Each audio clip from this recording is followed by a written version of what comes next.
Welcome everyone, the young people of Wanganui. I'm Father Vaughan Leslie, I'm the parish priest here in Wanganui, and of course, as you know, I've not been coming into your schools this term, but instead I'll be coming to you on videos. And what have we been doing? Well, yes, we've been hearing about Jesus and all the sorts of things he got up to when he was on earth. Now today I've got a very special story to share with you, and it's about something we all like to do. What are some things you like to do?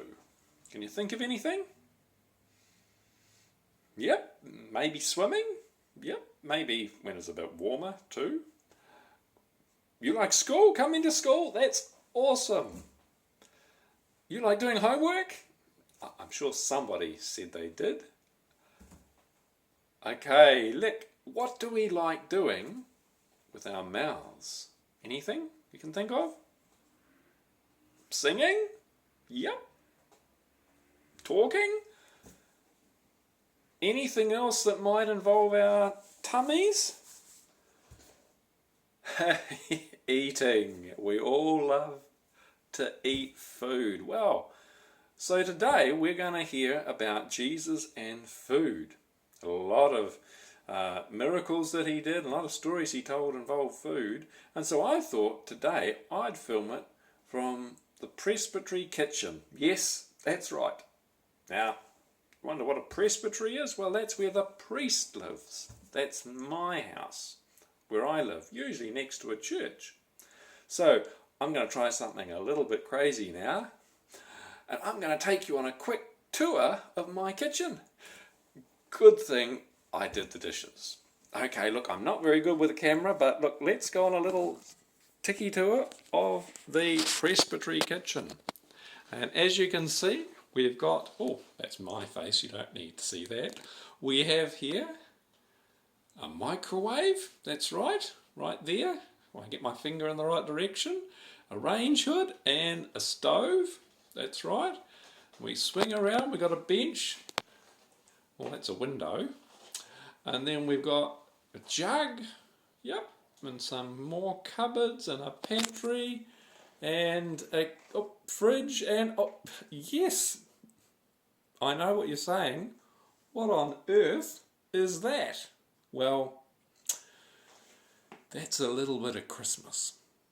Where I live, whenever I've moved into another house, I've always kept a little bit of Christmas all year round, because we're not just people of the resurrection, we're also people of the incarnation. In other words, Jesus' birthday. So look, I'm always celebrating that.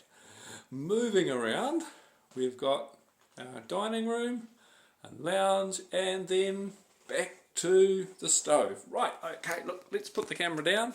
Oh, that was, technical. Okay, let's hear about Jesus and what he liked to do with food. This is called Jesus Feeds Thousands. That's a lot of people. He must be going to get some people to help him. Let's see. Jesus and his disciples were tired. They needed a quiet place to rest, so they got into a boat and pushed off from shore. A crowd followed the boat. Yeah, you can see they look tired. This chap here, he is asleep. I think he might be snoring. And there's Jesus. His eyes look pretty heavy. Someone's asleep behind him too. Yep, and there are a lot of people wanting to talk to Jesus, but he looks pretty tired. Let's see what he does.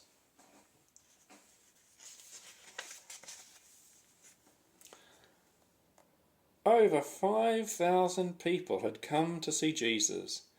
Even though he was tired, Jesus wanted to help them. He climbed out of the boat and he began to bless and heal many people. Wow, well look, that's amazing, because even that is a miracle. What do you get like when you're tired? You may be a bit grumpy. Maybe you say things you shouldn't. Maybe you get a bit angry. Maybe even you start to cry. Maybe you just fall asleep. But you certainly don't want to see 5,000 people. But that just shows you how much Jesus loved everyone. Even though he was tired, he didn't get grumpy. He went and talked to them.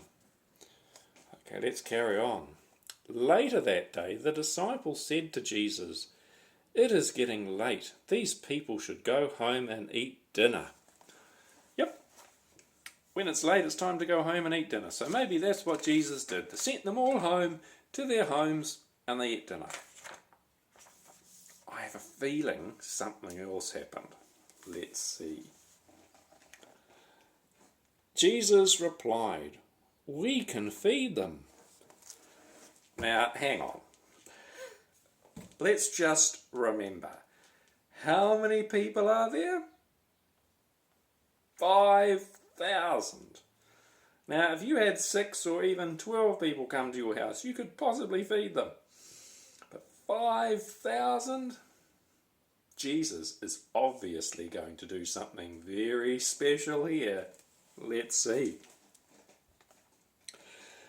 The disciples... I lost my place. Let's carry on.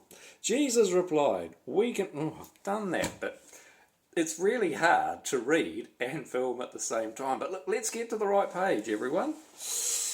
The disciples found one boy. He had 5 loaves of bread and 2 small fish. Jesus said, "Bring the boy to me." Now look, that is not much food. And how many people are wanting to have dinner? How many? 5,000. So this is going to be really special. Jesus is going to do something amazing. The disciples asked, "How will so little food feed so many people?" Jesus said, "You will see. Have the people sit down."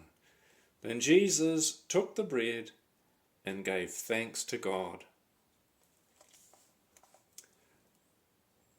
His disciples gave bread and fish to everyone.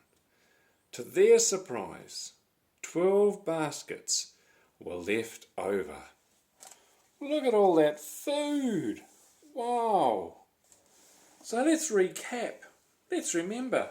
There were 5 loaves and 2 fish. And suddenly there's enough food to feed everyone. But that happened only after Jesus had prayed and given thanks. Well, Jesus can do so many amazing things. And that only happened because that one boy came forward and was willing to share his food. And then Jesus multiplied it for everyone. So this is a reminder that when we eat, we should always do something beforehand. What's that? Saying thank you. Thank you to God. Thank you for those who have given us the food. Thank you for those who have made the food. Okay, so look, today I'm not going to finish with a prayer because I want you to finish with a prayer just before you eat. Maybe your play lunch or tea tonight. I want you to shut your eyes briefly before you do and just say a special thank you prayer to God that you have food to eat. Because sadly, there are some people in the world who don't have enough food to eat. And actually today may have to go to bed hungry. So let's remember them when we eat and ask the Lord to give them food as well. Okay everyone, I think I've got about 1 or 2 more videos to do before the school holidays, and then after the school holidays I hopefully will be in your school. So I'm really looking forward to seeing you all, hearing what you've been doing, what you're up to, and I look forward to that immensely. Okay, we'll catch you next week. Bye bye everyone. Bye bye.